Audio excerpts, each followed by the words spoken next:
sajikan itu ada inovasinya. Nah, di bagian tengah pendahuluan Bapak Ibu, ini juga mengerucut pada permasalahan penelitian. Permasalahan penelitian sangat penting sekali. Bahkan sebetulnya permasalahan penelitian itu, kalau kita mengacu pada salah satu buku yang ditulis oleh Paul Eddy, itu menyebutkan no problem, no research. Artinya, kalau tidak ada permasalahan penelitian, ya kita nggak bisa melakukan penelitian. Lawang penelitian itu pada hakikatnya adalah menjawab permasalahan penelitian kok. Kalau ternyata permasalahannya nggak ada, kan ya nggak bisa kita melakukan penelitian. Jadi nggak berlebihan tadi Paul Eddy menyatakan no problem, no reason. Oke, kita lanjutkan lagi. Berikutnya, ini contoh untuk menunjukkan tadi sisi inovasinya, sisi novelty-nya, sisi originalitas penelitian. Misalnya, formulasi kalimatnya misalnya seperti ini. Penelitian-penelitian terdahulu lebih fokus pada studi tentang pola, proses, dan dampak transformasi wilayah yang disoroti dari perspektif peneliti. Dari penelitian-penelitian terdahulu tersebut mensisakan gap pengetahuan karena sejauh ini penelitian yang mengkaji tentang persepsi stakeholders terhadap fenomena transformasi wilayah di pinggiran kota Yogyakarta belum pernah dilakukan. Ini menunjukkan inovasi dari penelitian atau paper yang kita sajikan. Kemudian setelah tadi bagian awal pendahuluan, bagian tengah pendahuluan, sampailah kita di bagian akhir pendahuluan. Bagian akhir pendahuluan isinya apa? Tujuan dan manfaat penelitian. Ya, bagian akhir ini saja tujuan isinya. Ya, manfaat penelitian kita bedakan jadi dua, manfaat teoritis dan manfaat praktis. Manfaat teoritis itu adalah bagaimana kontribusi dari penelitian kita untuk pengembangan bidang ilmu kita. Kalau saya misalnya pengembangan bidang ilmu kependudukan, pengembangan bidang ilmu geografi. Ya. Lalu manfaat praktis itu apa? Manfaat untuk pembangunan.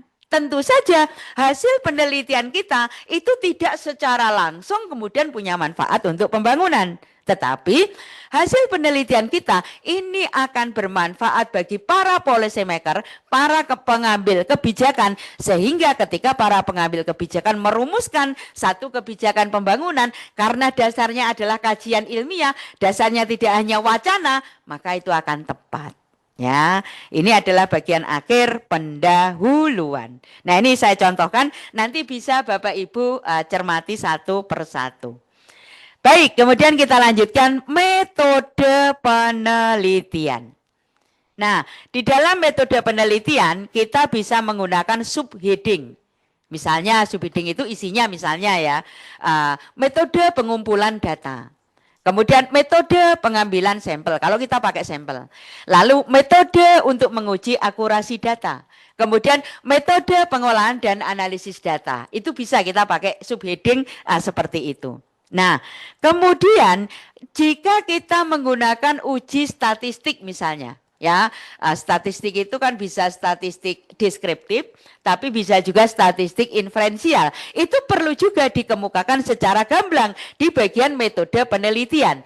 Tetapi kalau misalnya kita menggunakan uji statistik inferensial, misalnya kita pakai regresi, misalnya regresi logistik biner atau regresi linear berganda, ya, itu jangan kemudian kita tulis formula statistiknya yang panjang banget itu, ya, itu jangan. Karena apa? Ingat bahwa manuskrip publikasi itu kan jumlah halamannya terbatas. Kalau kita di bagian metode penelitian saja sudah menuliskan rumus statistik yang sangat panjang, nanti habis, ya, halamannya menjadi banyak seperti itu. Nah, kalau kita menggunakan statistik pun itu juga harus dituliskan seperti itu. Kemudian juga, nah ini sekali lagi yang tadi saya sampaikan. Saya khusus membahas paper yang terbit dalam bahasa Inggris. Nah, berkaitan dengan penggunaan tenses, ya, untuk menuliskan bagian metode penelitian, maka kita menggunakan past tense. Bukan present tense, apalagi future, jelas nggak boleh, ya. kita menggunakan past tense. Kemudian juga ini tadi ya sudah ya, bagian statistik juga harus kita jelaskan.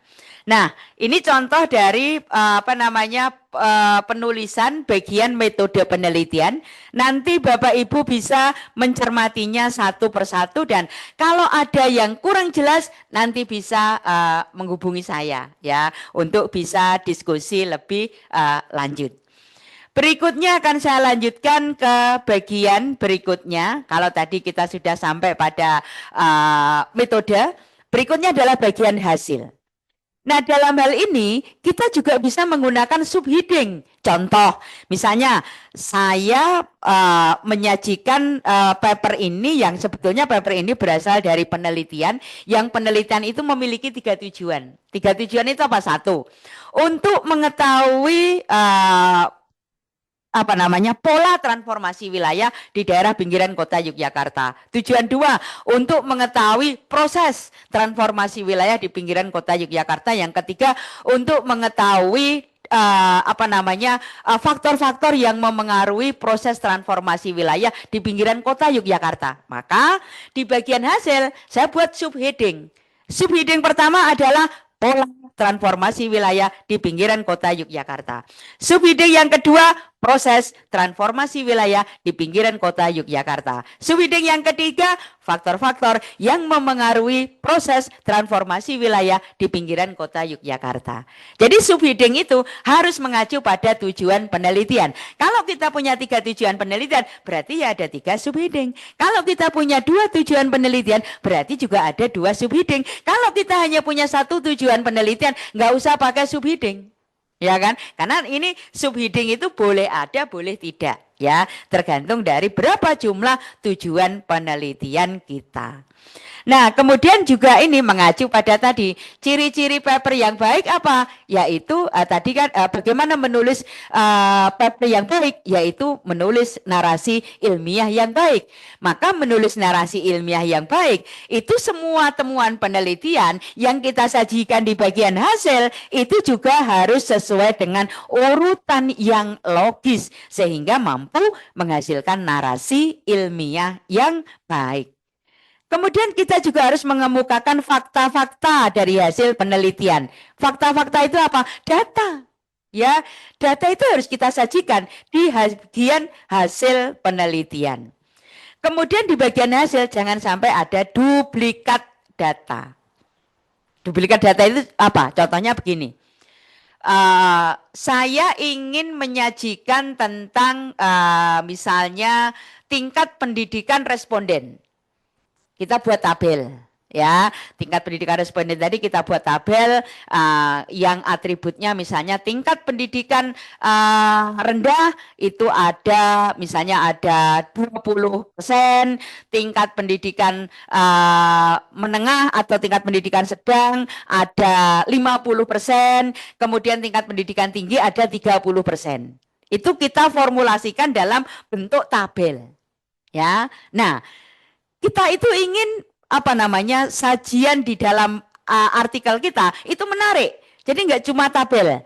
Lalu kemudian kita juga menyajikan hasil penelitian itu dalam bentuk misalnya diagram batang atau diagram lingkaran. Yang datanya sama tadi. Datanya apa? Tingkat pendidikan.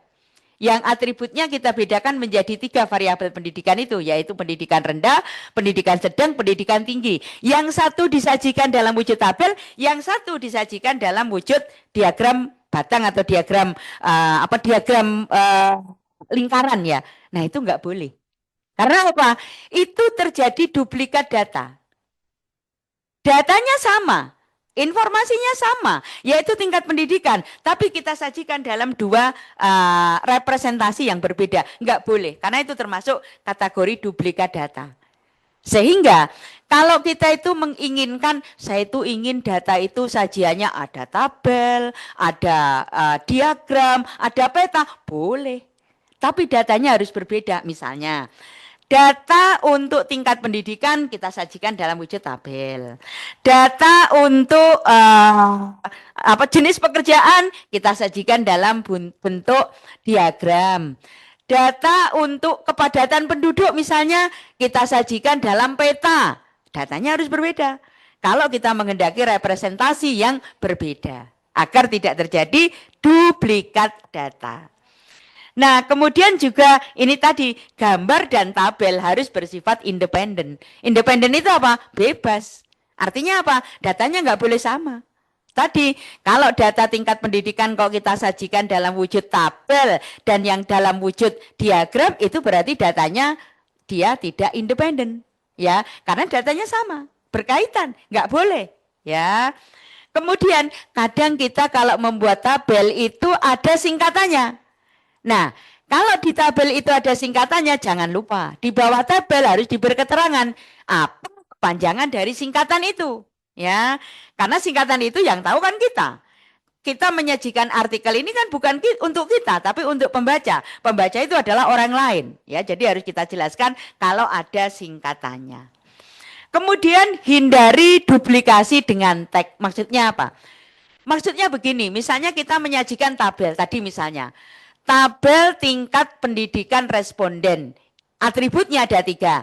Tingkat pendidikan rendah 20%. Tingkat pendidikan sedang 50%. Tingkat kita ubah ya. Tingkat pendidikan rendah 50%. Tingkat pendidikan menengah atau sedang 30%. Tingkat pendidikan tinggi 20%. Itu tabelnya. Tapi kemudian di deskripsi kita sebutkan hasil penelitian menunjukkan bahwa responden yang memiliki tingkat pendidikan rendah adalah 50%, responden yang memiliki tingkat pendidikan menengah 30%, dan responden yang memiliki tingkat pendidikan tinggi 20%. Itu artinya ada duplikasi dengan teks. Karena apa? Kita membaca teks. Nggak boleh. Angka-angka yang tercantum di dalam tabel itu kita narasikan, nggak boleh. Karena terjadi duplikasi. Lah berarti yang boleh seperti apa? Yang boleh kalau tadi tabelnya itu tingkat pendidikan rendah 50%, tingkat pendidikan sedang 30%, tingkat pendidikan tinggi 20%, maka narasinya adalah di daerah penelitian atau hasil penelitian menunjukkan bahwa responden didominasi oleh tingkat pendidikan rendah yaitu 50% titik.